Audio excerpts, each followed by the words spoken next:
35장 여호와께서 여리고 맞은편 곧 요단강 가에 모압 평원에서 모세에게 말씀하셨다.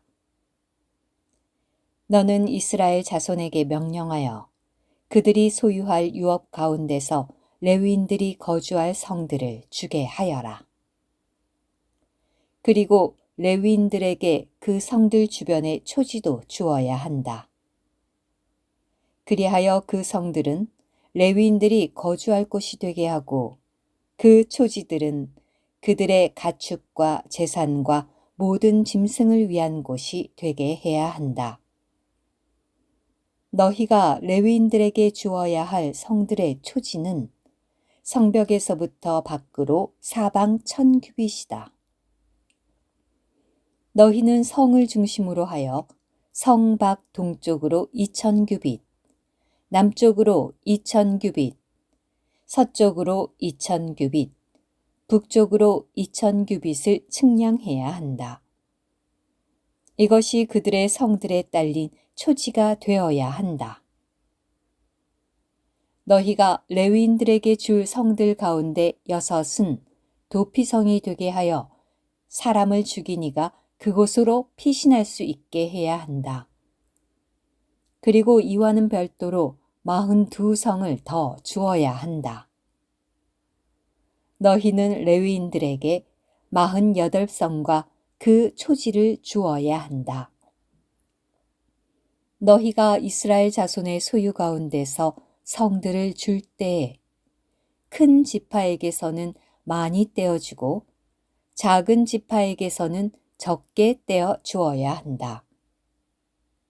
각 지파가 유업으로 받을 몫에 따라 자신들의 성들 가운데서 얼마를 레위인들에게 주어야 한다. 여호와께서 모세에게 말씀하셨다. 너는 이스라엘 자손에게 전하여라. 그들에게 이렇게 말하여라. 너희가 요단강을 건너 가나안 땅으로 들어가면 너희를 위해 몇몇 성을 도피성으로 지정하여 과실로 사람을 죽인 이가 그곳으로 피신할 수 있게 해야 한다. 이 성들은 안가품을 하려는 사람을 피하는 도피처가 되어 사람을 죽인 이가 회중 앞에 서서 판결을 받기 전에 죽는 일이 없도록 하려는 것이다. 너희가 줄 성들 중에 이렇게 6성을 도피성이 되게 해야 한다. 너희는 요단강 건너편에 3성, 가나안 땅에 3성을 주어 그 성들이 도피성이 되게 해야 한다. 이 6성은 이스라엘 자손과 너희 가운데 있는 나그네와 체류자에게 도피처가 되어 누구든지 과실로 사람을 죽인 자가 그곳으로 피신할 수 있게 해야 한다. 그러나 만일 누가 쇠 연장으로 사람을 쳐서 죽게 하였다면 그는 살인자다. 그 살인자는 반드시 죽여야 한다. 만일 누가 사람을 죽일 만한 돌을 손에 들고 사람을 쳐서 죽게 하였다면 그는 살인자다. 그 살인자는 반드시 죽여야 한다. 만일 누가 사람을 죽일 만한 나무 연장을 손에 들고 사람을 쳐서 죽게 하였다면 그는 살인자다. 그 살인자는 반드시 죽여야 한다. 피에 대한 안가품을 하려는 사람이 직접 그 살인자를 죽여야 한다. 그는 그 살인자를 만나면 죽여야 한다. 만일 어떤 사람을 미워하여 밀치거나 숨어서 기다리다가 무엇을 던져 죽게 하거나 또는 적대감 때문에 손으로 쳐서 죽게 하였다면 그를 쳐 죽인 사람은 반드시 죽여야 한다. 그는 살인자다. 피에 대한 안갚음을 하려는 사람은 그 살인자를 만나면 죽여야 한다. 그러나 만일 그가 적대감 없이 갑자기 사람을 밀치거나 또는 숨어서 기다리지는 않았지만 무엇을 던지거나 또는 미처 보지 못하고 사람을 죽일 만한 돌을 떨어뜨려 사람을 죽게 하였다면 그는 원수도 아니고 해치려고 한 것도 아니므로 회중은 이러한 규례에 따라 죽인 사람과 그 피에 대하여 안갚음하려는 사람 사이를 판결해야 한다. 회중은 사람을 죽인 이를 그 피에 대한 안갚음을 하려는 사람의 손에서 건져 주어야 하며 그가 피신해 있던 도피성으로 돌려보내야 한다. 그는 거룩한 기름으로 기름 부음을 받은 대제사장이 죽을 때까지 거기 거주해야 한다.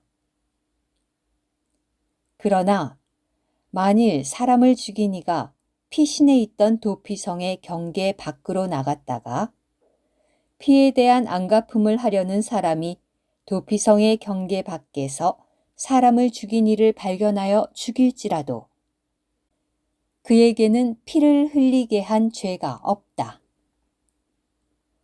왜냐하면 사람을 죽인 이는 대제사장이 죽을 때까지 도피성에 머물러 있어야 하기 때문이다. 그러나 대제사장이 죽은 후에는 자기 소유의 땅으로 돌아갈 수 있다. 이것은 너희가 거주하는 모든 곳에서 대대로 지켜야 할 판결 율례이다. 누구든지 사람을 죽이면 그 살인자는 증인들의 증언에 근거하여 죽여야 한다. 그러나 한 사람의 증언만으로는 그를 죽일 수 없다.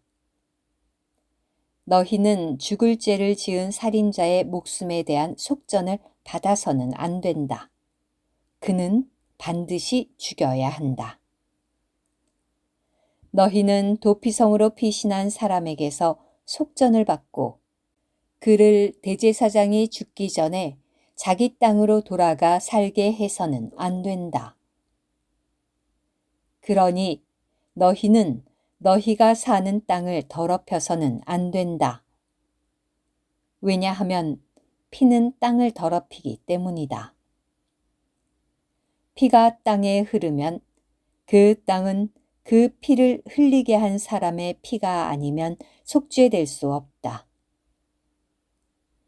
너희가 거주하고 있는 땅, 곧 내가 장막을 치고 있는 땅을 너희는 더럽혀서는 안 된다. 왜냐하면 나 여호와가 이스라엘 자손 가운데 장막을 치고 있기 때문이다. 오늘 큐티.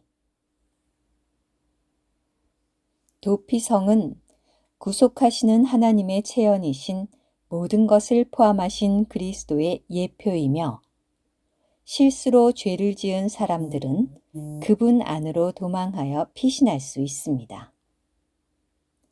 그리스도는 하나님에 의해 죄인들, 곧 실수로 그분을 죽게 한 사람들의 손에 넘겨지셨습니다.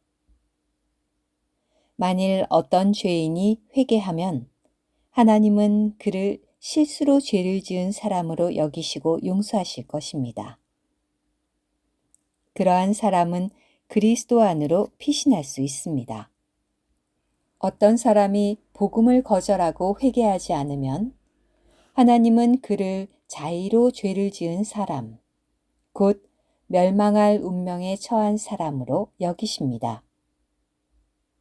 이러한 도피성은 이스라엘 자손을 위한 것일 뿐 아니라 그들 가운데 있는 나그네와 체류자를 위한 것이었습니다. 이것은 실수하는 사람을 위한 도피처이신 삼일 하나님께서 모든 인류를 위한 분이시라는 것을 상징합니다. 더 나아가 6 도피성이 여러 곳에 분포되어 있었다는 것은 삼일 하나님의 체현이신 그리스도께서 가까이 계시며 유용한 분이시라는 것을 보여줍니다. 삼일 하나님은 사람들 가운데로, 즉 우리가 있는 바로 그곳까지 널리 퍼지셔서 실수한 모든 사람을 위한 도피성이 되십니다. 아멘.